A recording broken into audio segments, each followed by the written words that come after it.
Hello everyone, I am नवीन कुमार। और यहाँ पर एक कंपनी है जिसका नाम है एटलांटा इलेक्ट्रिकल्स। इसका आईपीओ है 22 से 24 सितंबर के बीच में।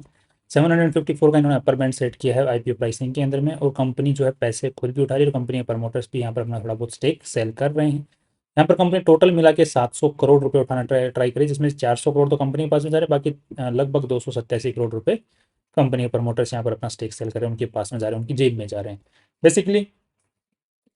यहाँ पर देखा जाए तो कंपनी के जो प्रमोटर्स हैं आफ्टर दी आईपीओ 87% मालिकाना हक स्टिल उनके पास में रह जाने वाला है। That's great. काफ़ी ज़्यादा ही अच्छा खासा वो अपने पास में रख रहे हैं। कंपनी करती क्या, तो कंपनी ट्रांसफॉर्मर्स बनाती है अलग अलग कैटेगरी के। नेक्स्ट यहाँ पर जो देखने को मिल रहा है कि जो वैल्यू लगाई जा रही है इस कंपनी की, यहाँ पर 6,000 करोड़ रुपए के आसपास में लगाई जा रही है। नेक्स्ट यहाँ पर जो कंपनी पैसे उठा रही है और जो कंपनी के पास में जा रहे हैं उनका क्या करने वाली है, तो यहाँ पर बोल रही है कि हम लोग अपना लोन भी चुकाने वाले हैं थोड़ा बहुत, और बाकी जो पैसा है हम लोग कंपनी के रोजमर्रा के जो काम है उसमें काम में लेने वाले हैं। नेक्स्ट, कंपनी को आज के दिन जो चला रहे हैं उनका मतलब वैसे देखा जाए तो यहाँ पर जो प्रमोटर्स हैं उनकी अगर हम लोग लिस्ट देखते हैं तो यहाँ पर आपको अच्छी खासी लिस्ट देखने को मिल रही है। कंपनी का जो मेनली स्टेक है, मतलब इसका जो मेन कंट्रोलिंग स्टेक है इस कंपनी का, वो ट्रस्ट के पास में या फिर इस पटेल फैमिली के पास में देखने को मिलता है। नेक्स्ट यहाँ पर कंपनी के ऊपर में खास केसेस वगैरह आज देखने को नहीं मिलते हैं। और दूसरा यहाँ पर जो कंटिजेंट लाइबिलिटी है वो भी कुछ खास देखने को नहीं मिलती है।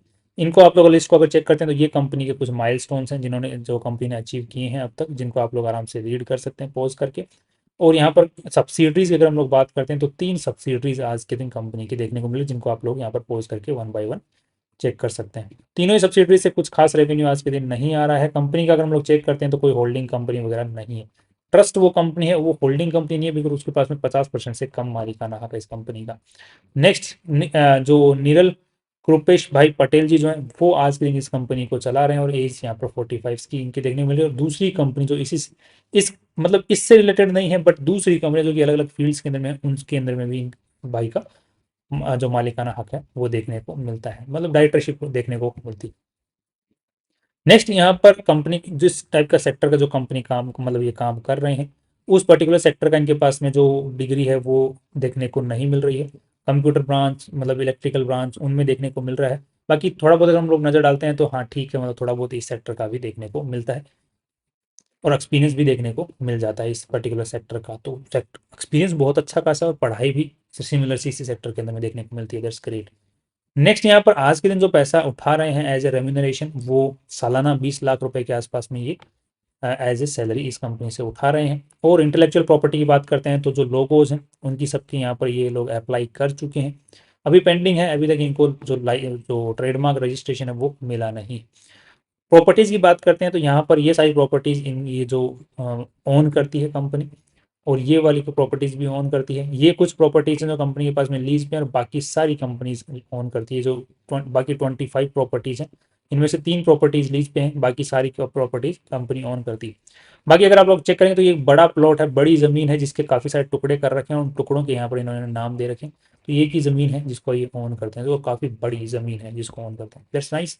नेक्स्ट हम देख रहे हैं बनते हैं 311 एम्प्लॉयज आज के दिन इस कंपनी में काम कर रहे हैं अलग अलग सेक्टर के अंदर में, अलग अलग मतलब जो पोर्शन है वहाँ पर।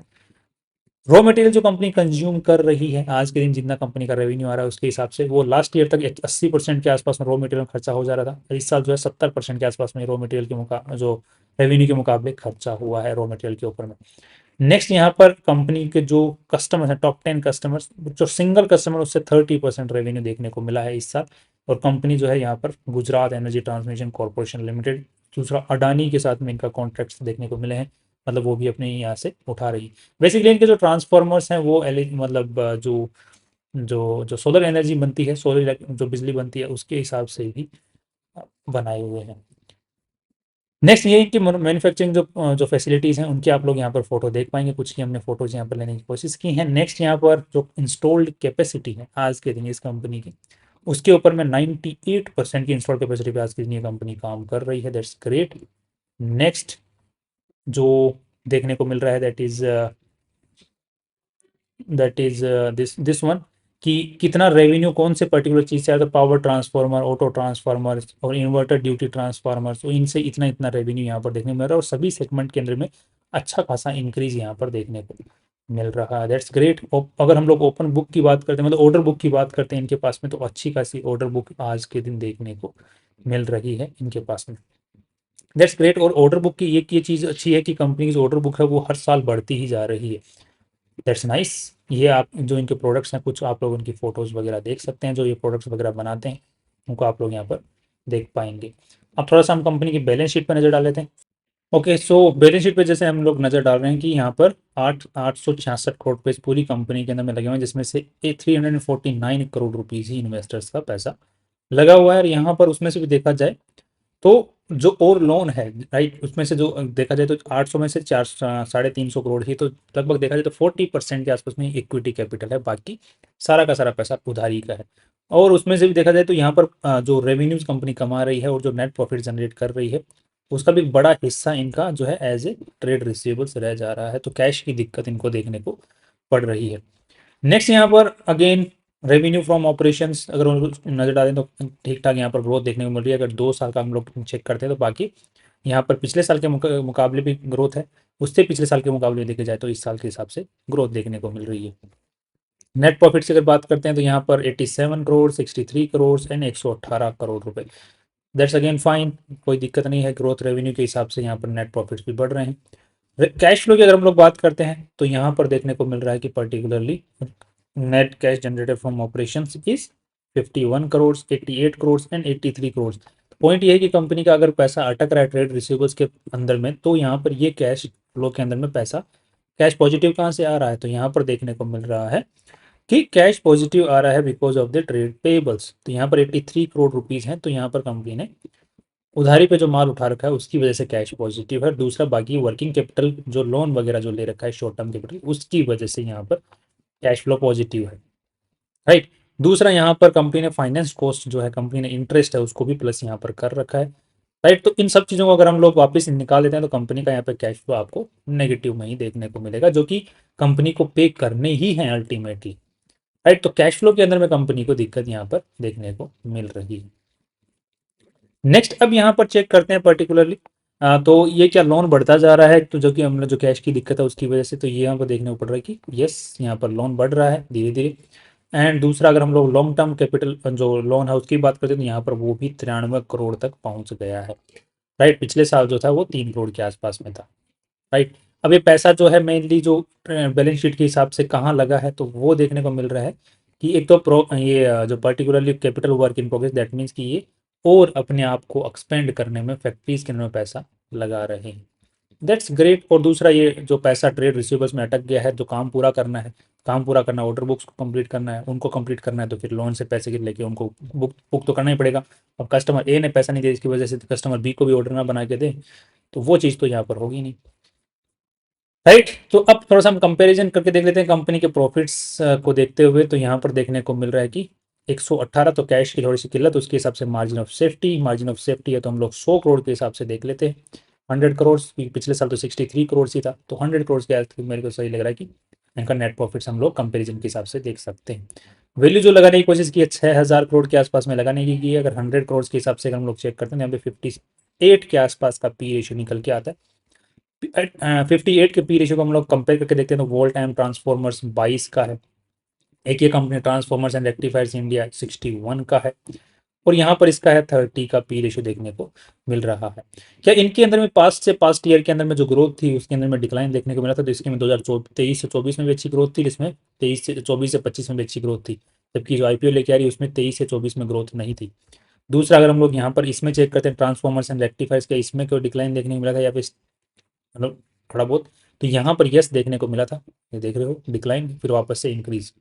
तो यस इसके हिसाब से वोल्ट टाइम ट्रांसफॉर्मर के हिसाब से अगर हम लोग चेक कर लेते हैं एक बार, तो यहाँ पर देखने को मिला कि इसमें तो कंटिन्यूस ग्रोथ देखने को मिल रही है। तो इन्होंने बेसिकली कंपनीज के रेवेन्यूज को ध्यान में देखते हुए इस पर्टिकुलर जो कंपनी है जो कि ट्रांसफॉर्मर्स एंड रेक्टिफायर जिसका पी रेशियो सबसे हाई चल रहा है उसके साथ में इन्होंने कंपेरिजन डाला है ताकि मार्केट इनको हाई वैल्यू दे सके, राइट।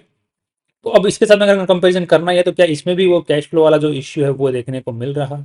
तो यहाँ पर देखने को मिल रहा है कि net cash generated from the operations and that is थोड़ा सा हम लोग मान के चल सकते हैं कि हाँ कंपैरिजन ठीक ठाक नजर आ भी रहा है, बट स्टिल ये इसका कैश जनरेशन है वो पॉजिटिव में देखने को मिल रहा है, राइट। उतना पॉजिटिव में नहीं देखने को मिल रहा, बट उसके कंपेरेटिवली अगर हम लोग चेक करते हैं तो थोड़ा बहुत ठीक ठाक देखने को मिल रहा है। बाकी हालत सेम सी है पूरे सेक्टर की अगर हम लोग देखते हैं, राइट। तो अब कंपेरेटिवली अगर हम लोग इसकी जो वैल्यू है, अगर इसका जो मेन नेट प्रॉफिट इसने दिखाया है उसके हिसाब से देखें तो 120 से 6000 करोड़, राइट। कितनी वैल्यू लगाई गई इसने, 5800 करोड़ एंड 117 ले लो यार। तो 50 के आसपास का पी रेशियो देखने को मिला है। तो उस अगर हम लोग बिल्कुल जो कंपनी ने वैल्यू दिखाई है नेट प्रॉफिट्स की, अगर उसी को मान के चलते हैं तो यहाँ पर थोड़ी सी क्रीम छोड़ने देखी हुई देखने को मिल रही है। और थोड़ा सा हम पीबी रेशियो भी देख लेते हैं कि कंपनी ने अपनी नेटवर्थ के हिसाब से कितनी हाई वैल्यू लगाई है, और कंपेयर करके देखते हैं तो 400 करोड़ रुपए और जा रहे हैं, और नेटवर्थ के अंदर में 300-350 करोड़ रुपए और पड़े हुए हैं, पहले से पड़े हुए हैं। खर्चा निकलो 700 करोड़, 700 करोड़ के हिसाब से अगर हम लोग निकाल के देखने की कोशिश करते हैं तो 700 तो लगभग 8.5 का पीबी रेशियो देखने को मिलता है।